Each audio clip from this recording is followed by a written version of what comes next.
तो बच्चों हम चैप्टर पढ़ रहे थे first.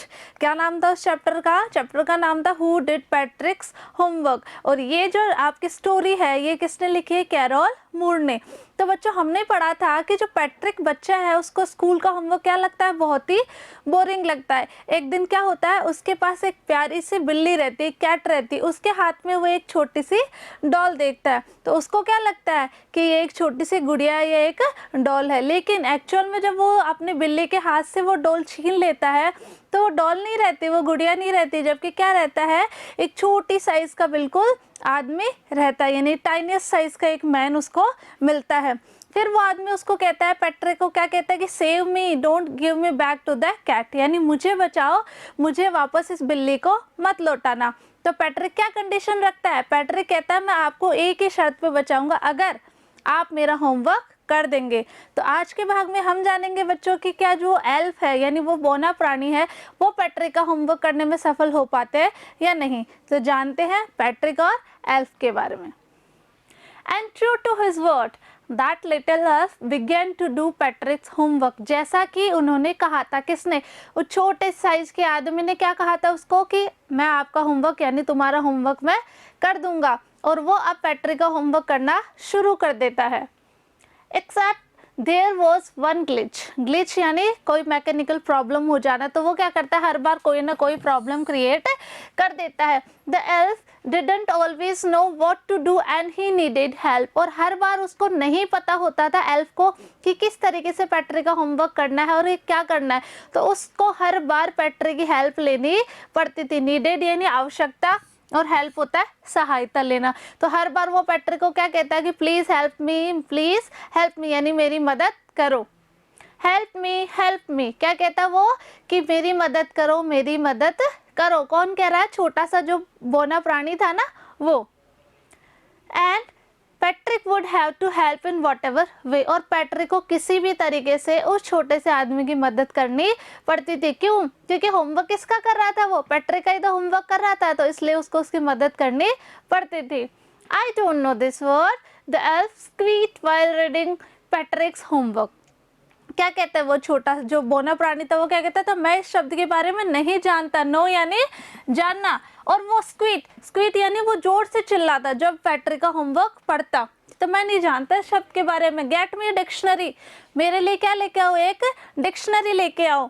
No, what is even better, look up the word and sound it out by each letter. कि डिक्शनरी लाने से अच्छा है कि डिक्शनरी ले आओ और एक एक शब्द को मुझे रीड करके सुनाओ और मुझे पढ़ के बताओ। कौन कहता है? एल्फ कहता है।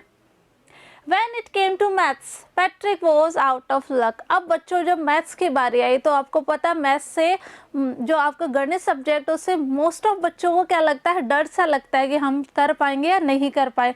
पैट्रिक भी आप जैसा ही एक बच्चा है। तो पैट्रिक का क्या हुआ? जब अब उसके मैथ सब्जेक्ट की बारी आती है तो पैट्रिक का लक भी साथ नहीं देता है, यानी वो बहुत घबरा जाता है। What are timetables? The elf shrieked. अब वो क्या करता है? एल्फ जो बौना प्राणी जोर से चिल्लाता था कि टाइम टेबल्स क्या होती है, हमको नहीं पता टाइम टेबल्स क्या होती है। कौन कहता है? वो छोटी साइज का आदमी। We elves never need that. और हमें इन टाइम टेबल्स की कभी भी जरूरत नहीं पड़ी। नीड यानी आवश्यकता या जरूरत नहीं पड़ी। And addition and subtraction and division and fraction, कि आपके जो भी एडिशन है, जोड़ है, गुणा है, बाकी है, भाग है, इन सब की ज़रूरत हम लोगों को नहीं पड़ती है। कौन बता रहा है? एल्फ बता रहा है। Here sit down beside me, यहाँ और मेरे पास बैठो। beside यानी बगल में या पास में। You simply must guide me, और तुम्हें मुझे गाइड करना होगा। गाइड मतलब तुम्हें मुझे बताना होगा कि किस तरीके से मैं तुम्हारा होमवर्क करूँ। Else know nothing of human history, to them it is a mystery. अब एल्फ कह रहा है कि हमें तो मानवीय इतिहास के बारे में यानी ह्यूमन हिस्ट्री के बारे में हम कुछ भी नहीं जानते हैं, ये हमारे लिए क्या है? एक रहस्य है। मिस्ट्री यानी रहस्य है। So the little elf already a शाउटर just got louder. अब वो चिल्ला तो पहले से रहा था बच्चों, अब वो और ज़्यादा जोर से चिल्लाना शुरू कर देता है। कौन? वो बौना प्राणी। Go to the library, I need books, कि लाइब्रेरी में जाओ और मेरे लिए क्या लेके आओ? और भी बुक्स लेके आओ। मोर एंड मोर बुक्स, बहुत सारी किताबें। And you can help me read them too, और तुम मुझे वो सब किताबें पढ़कर बताओगे। फोटो में देखिए बच्चों, ये है पैट्रिक, ओके। और ये वो कह रहा है ना खूब सारी बुक्स लेके आओ, बहुत सारी, तो ये देखो बुक्स हैं, ओके। और ये कौन है आपका एल्फ, यानी वो छोटी साइज का जो व्यक्ति उसको मिला था ना एज ए डॉल, उसको लगा था गुड़िया है, लेकिन वास्तव में वो क्या था, वो तो एक एल्फ था।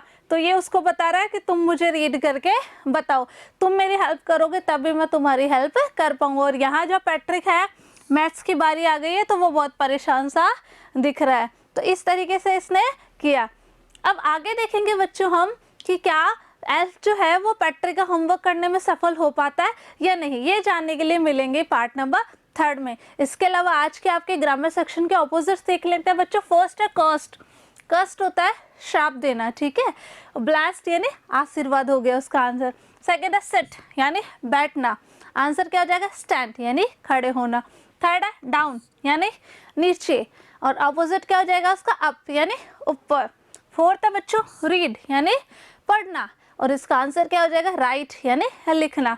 And the fifth and the last is night, night means रात, और डे हो जाएगा इसका आंसर, डे मीन्स दिन।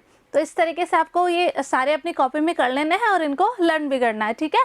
मिलेंगे पार्ट नंबर 3 में, तब तक पढ़ते रहिए, आगे बढ़ते रहिए। Thank you.